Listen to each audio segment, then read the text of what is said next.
The Pape on October 12th, 2021. Here's the original OG guys on bikes, the Mormon elders, i.e.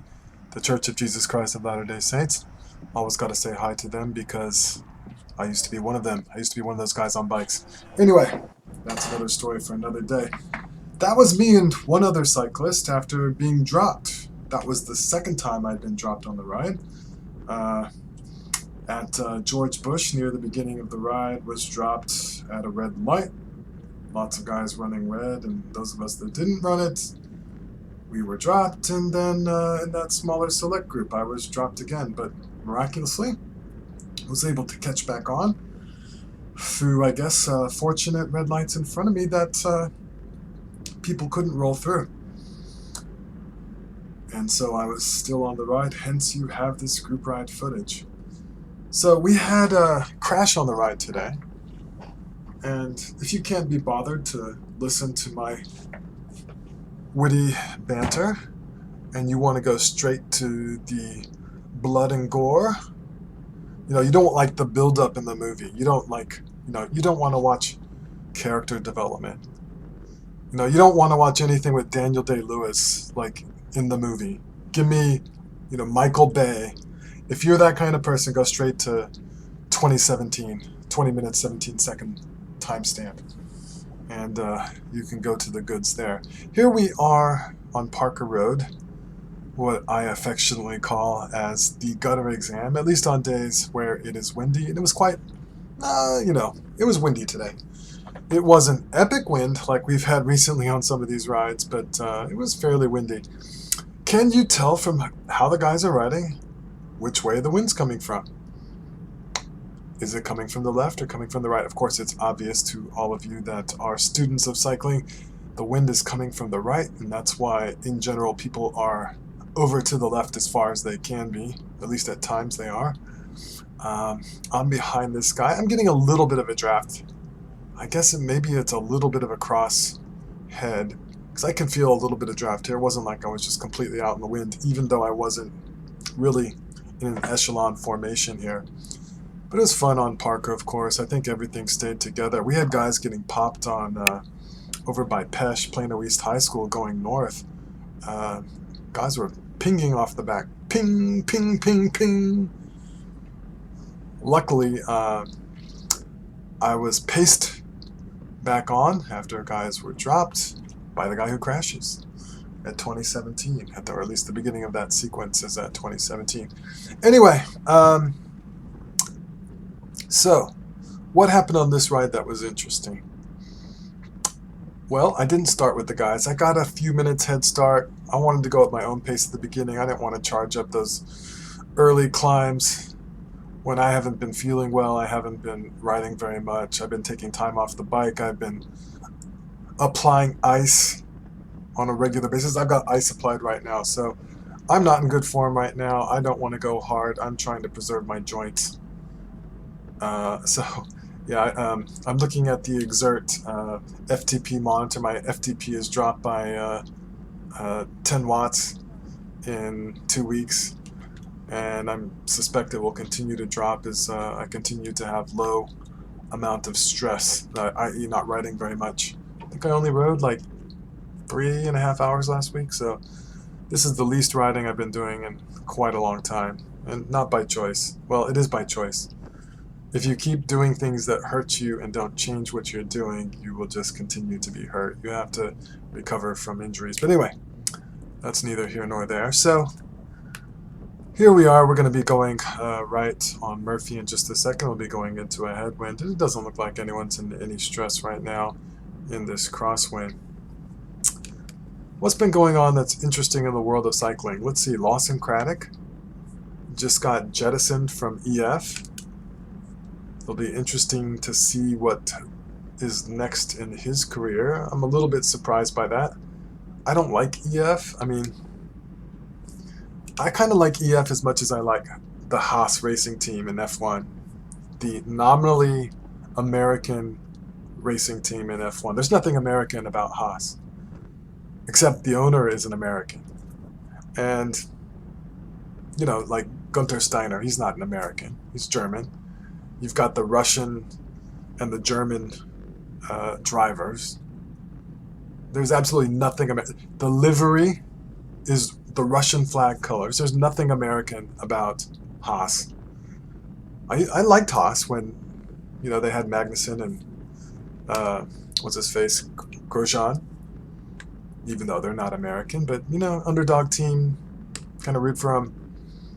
Doing okay, upstarts. Then they just started sucking so bad that it just became impossible. You knew that they'd completely given up and didn't care, and just completely worthless. No point in even thinking about them, much less rooting for them. But anyway, that's a little bit how I feel about EF and Jonathan Vaughters. Don't care.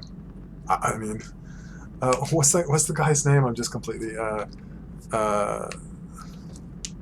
need to look it up. What's the guy who's, you know, on the EF cycling team in the Tour de France that is always kind of running in the top 10, and then he just will always completely botch it and get dropped. And why am I forgetting his name here? This is forcing me to go to Google, which is my external brain. And gosh, is he even, where is he? There's like 5,000 people on EF. Riders on EF. Not Hugh Carthy. Not Magnus Cort Nielsen. Not Lawson Craddock, who's now gone, but he's still on their website. Not Alex Howes. Rigoberto. That's what. Rigo. Like, yeah, anyway. I'm sure Rigo's a great guy, and he's doing the best he can. But it's hard to get super excited about the idea of, like, Rigo's going to win it all. Much less, you know, what's American about Rigo? Nothing. Of course, you know, I guess the counter argument is, well, what American is going to lead the charge? My personal point of view is I'd rather have an all-American team that completely sucked, that got just blown out of the water. I don't care. At least it's American, and we have, you know, somewhere to go, something to start with, supporting American riders, having, you know, a national team. That's what made U.S. Postal kind of fun. I know it wasn't completely American, but it was mostly American. Get to root for your guys. Getting tired of just seeing all these Euro guys. Anyway, here we are in Murphy. If you stuck with me doing 5 minutes of saying trying to remember Rigoberto Urán's name, hats off to you. You are a fan of this channel. And what else happened on this ride? Well, we have a world champion, national champion, and state champion. All those things put together on our ride. That would be the one and only, the legend, Chris Carlson. And he doesn't come out very often to our ride. He's above our station by quite a bit, but it's always fun to have someone above our station on the ride. He's a former professional and multi-time masters champion in all kinds of disciplines. So that was kind of cool. I think he could have blown this thing up, but chose not to, which was good for me. Remember, I'm crippled, so I'm not really doing anything on the ride here. So we're heading into nighttime pop. Get your lights. I don't know what it is. It seems like last year,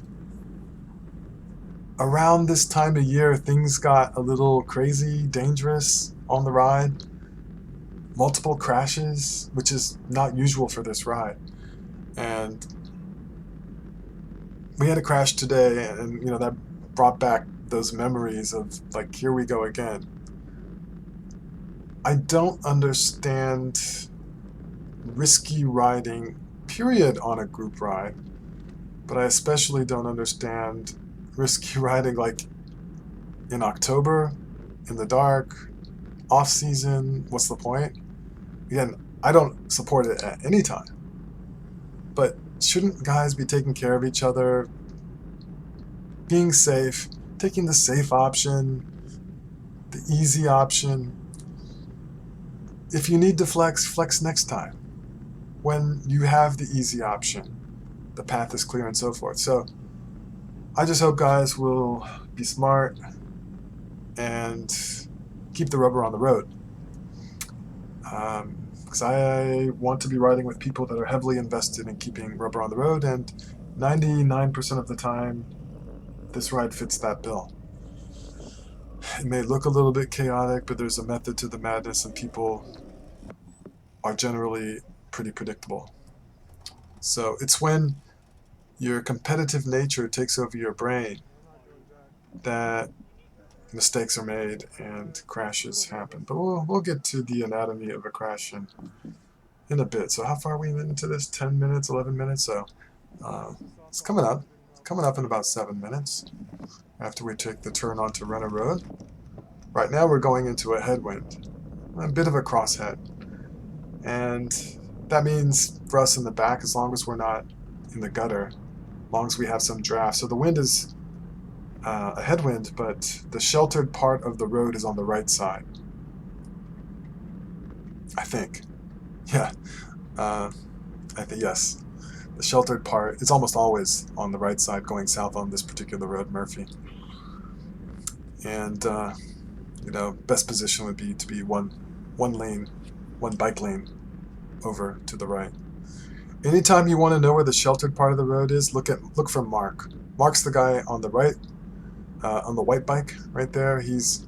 Takes great pride in his efficient riding and staying in shelter. So if you want to know where the least wind is, ask Mark. Here I am taking a little ride to the front, and we have a little bit of an emergency somewhere as the vehicles head off to help somebody. This is a traditional sprint zone after this light going into the railroad tracks. Now you may ask yourself, is it a really good idea to have the finish line of your sprint be railroad tracks? Probably not. Although I can't ever remember there being an actual train on the road. Of course, there's, the train bars that would lower in preparation for a train coming, but I don't actually remember there ever being a train crossing on our ride. I think if the trains do come through, they probably come through late at night, not during the day. Anyway, having this red light kind of ruins the sprint build-up. Not that I was going to be sprinting anyway. Some of these guys are just going to fire off the front and do a little competitive sprint. That's fine. That's good. Good practice. Good workout. Me, I'm just going to hang out. Stay in the back. Well, what is it like to not ride a bike? I've been wondering about that. How do you break this addiction? How do you get out of this? How can one figure out how to stop riding? Are there support groups for people who are trying to quit cycling? Like 12 steps where you go, you show up, you admit that you're a cyclist, and you discuss how you're doing well not cycling, or if you've fallen off the wagon and gone out for a 100-mile bike ride on a Saturday, or hit up the group ride, or whatever it is. It's a little bit like an addiction, being in cycling. Now, you can argue it's a positive addiction, right? And when I'm not doing my little stand-up routine here, I would say it's a positive addiction, but there is this kind of OCD component to it. And at least for me, part of that is the idea that your fitness is suffering when you spend time away. Now, the physiologists, the scientists can argue you need to spend some time away. You need to take breaks. The people at the tip top of the profession, they certainly do take breaks. They can't be at top form all the time. The body needs to rest and recover in a significant way. Now, I'm not at the tip top, and I don't really have any ambition for anything. Taking a step back in terms of overall fitness is not something I particularly enjoy. And you've got that voice in the back of your head, sort of counting the watts seeping out of your legs as you take time away, whether because of life circumstances, injury, or other reasons. And not only are you feeling a little bit of OCD about getting in your time on the bike, but you're surrounded by people that feel the exact same way. And in many cases are doing much more work and spending much more time than you are. Um, Although arguably most are probably about at the same level in the same amount of time, because essentially they have close to the same amount of fitness.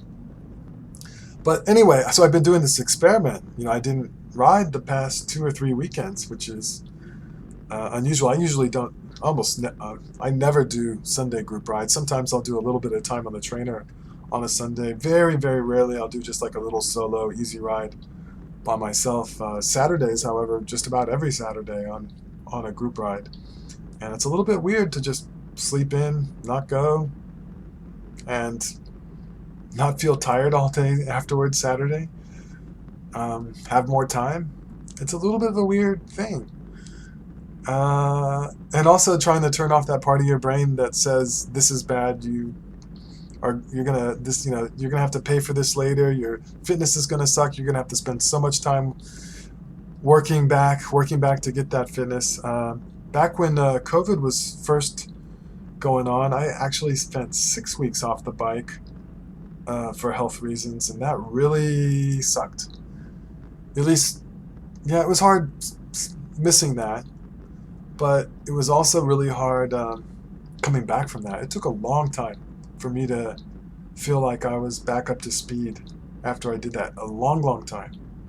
A lot, maybe part of that was I wasn't very efficient in my training and what I was doing in order to come back, but gosh, it was a lot harder than I thought it would be. It wasn't like I was completely inactive during that time, but I just, I was walking. I actually walked my dog a lot during that time, but walking your dog is not the same thing as, riding 150 miles per week. So, interesting. This caught up in this hamster wheel of cycling. That, for the most part, I think pays you off, helps you. Otherwise, we wouldn't be doing it, I think, for the most part. I think if the day comes that cycling makes you ill, and certainly that happens for some people, whether it's cardiovascular reasons, arrhythmias, ill from a relationship standpoint, although, well, we won't go into that. That would be too controversial for me to tackle. The whole topic of relationship, divorce, kids, spouses, life priorities, what's important. I don't know. I don't have any answers for you there. Don't have any answers. So we're leading up to the crash here. And I think part of what happens here, and I'm not referring to the people that are going to be the main actors in this, but part of what happens is some guys sometimes just throw down the anchor. Just toss the anchor overboard as they are going up hills or otherwise riding, and that causes problems. Some guys are going full beans going up the hill, and some guys are taking it easy, and that leads to high speed differentials. And you want to be in the fast lane if you want to go fast, and you want to take it easy in the slow lane if you're in a slow lane. There's nothing you can do except try to get over to the fast lane. And it's a little bit unpredictable where the fast lane's going to be. Usually it's going to be on the left side, but sometimes you might have some space on the right side, depending on what the slower guys in front are doing and how they're holding their lines and so forth. So what you're going to see here is a rider move up on the right side as we're going up the hill at a really high rate of speed compared to the other riders. He has this idea that he's going to fit it through this small gap between two riders, and there is no space there to fit anything. And hijinks ensue, and we'll see that in just a second. So it's going to happen right in front of me. So we're going across this bridge, and pretty soon we're going to be hitting this hill, which is ironically titled Crash Hill. We're going to see a crash on Crash Hill. So we'll see it coming up. I'm not going to do it on repeat or slow-mo or whatever, but we'll just look at some lessons from this and see what we can do to prevent this in the future. So you see there's plenty of space on the left side if you want to move up. You want to go fast, get on the left side. Here's world champion Chris Carlson moving up on the left side. Okay, here we are on the right side. This is where the crash is going to happen right now. Look, speed, speed. Oh, I'm going to fit through there. Oh, I don't fit. Oh, there's a little space on the right. I can go there. Nope. Pedal strike on the curb. Off the bike, on the ground. So, trying to fit it in a gap that doesn't exist, going at a high speed compared to the riders around you, not being patient, just waiting a little bit, moving over, looking around, making sure you have space, but being impatient, going into a place where there's no space. So the rider in front of him was actually, in his mind, he was in the gutter. He was on the far right. He was giving space on the left. He did not anticipate anyone would try to move up on the right. And a rider did try to move up on the right and crashed himself out. Luckily, no one else crashed, and luckily, as far as I know, he was not hurt because he was able to get back on the bike. In fact, we're going to see him in a minute as first off, I ride up to the front and tell people on the ride that, hey, a guy crashed out, and then a little discussion about what it is we're going to do about it. One of the other riders says that 4 riders stopped with him, and it seems like here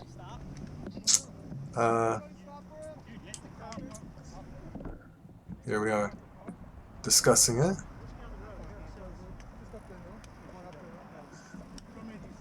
The overall takeaway here was that 4 riders had stopped with him, and that he was likely okay, and that was enough people. This is not a ride that likes to stop for anyone, but you're going to see here in a minute that I turn around to go check and see what's happened. And as I get back to that intersection after I turn around,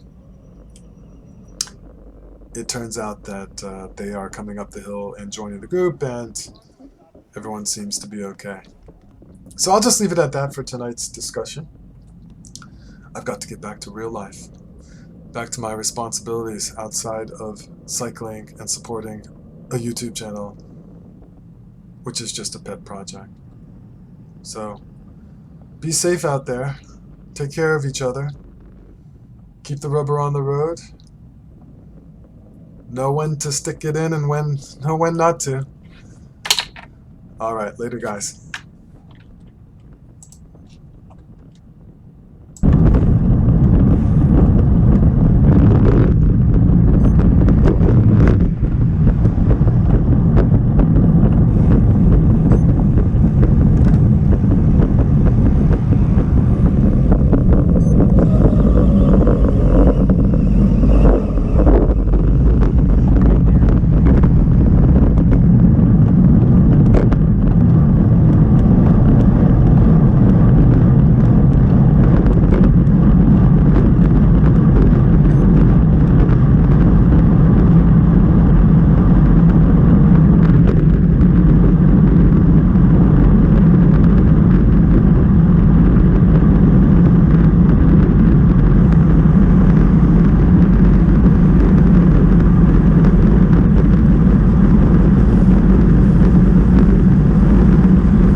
almost crashed into you trying to go on the left. Did he?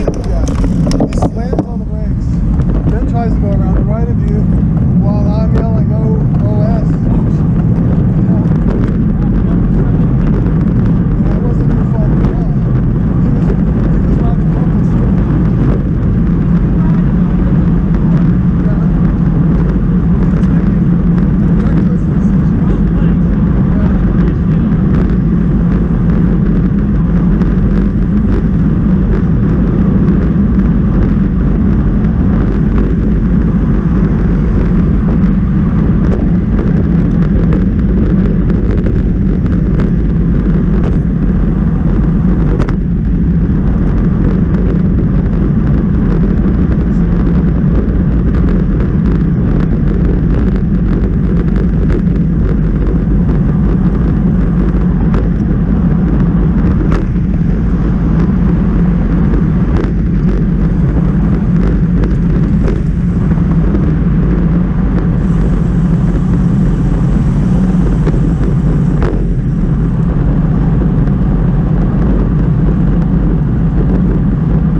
For years they had this lights time perfect for me. This is the third light I've missed. No, they could never. You had to like go 31 miles an hour to make it, or 15. Yeah. And now they make it on the regular. I don't know, something's gone wrong.